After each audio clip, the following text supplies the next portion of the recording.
how can you make our dysfunctional federal government more functional by instituting a parliament of mayors? In some way, there might be a connection. Well, that's a really thoughtful and a good question. And of course, long term, the answer is that if you find levels of government, if you find communities that work more democratically and more efficiently, you're likely to create a better spirit among citizens. As we know, one of the problems in the United States and Europe and other places is people are so dispirited about democracy. They're so cynical. They're so skeptical. They don't believe in it. They think it's all a lot of crap. They think they're, the people who are running for government don't know how to run governments. They only know how to run for governments and so on. So the first thing I'd say is that the quality of the democracy depends not on the leadership and the party functionaries, but on the citizens. And when citizens get dispirited, when you have a cynical citizenry, it's very, very hard then to build an uncynical and more functional government. The great thing about cities is that citizens are much less cynical about what goes on in cities, what happens in cities. So there's a place to rekindle hope for democracy at that local level, because in part you deal with real problems and answer real problems. And let me give you one example of that that's really important.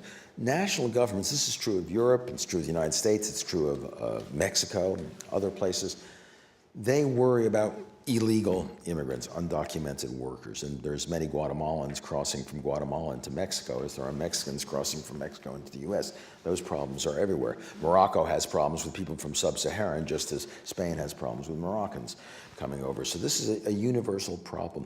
And states say this very simply. We have a law, we have a border law, you come in legally or you're here illegally.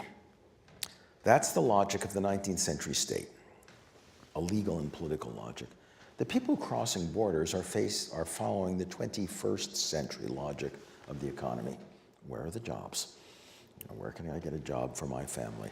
And states don't recognize that.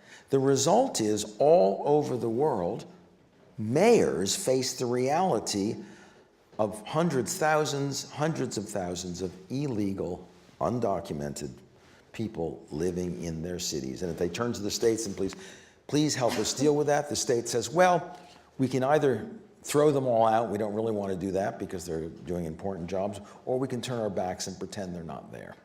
And most states do the second. They make noises about the first, and they in fact do the second. Mayors don't have that luxury. People are living in their cities with wives and children. They're using the emergency room. The kids are going to school. People are driving. They have jobs. So do you want someone driving with a license or without a license? Do you want someone with a job who pays taxes or doesn't pay taxes? Do you want someone in your city maybe committing a crime who's registered with the police and the police know they're there, or who you don't know anything about them? Well, what mayors have decided, far better, if they're there, that they're treated with all the rights and privileges of citizenship and all the responsibilities and obligations of citizenship.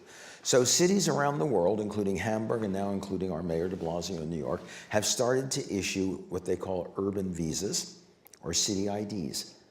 You're here, maybe the government doesn't like it, the feds don't like it, but you're here. Here's a visa, here's your ID. Carry this ID, and with this ID, you can get a job, you can use the hospitals, you can send your kids to school. The police will have the information, so if you screw up, they know where to find you, start selling drugs, we have a way to trace you. But you are, for our purposes, a citizen.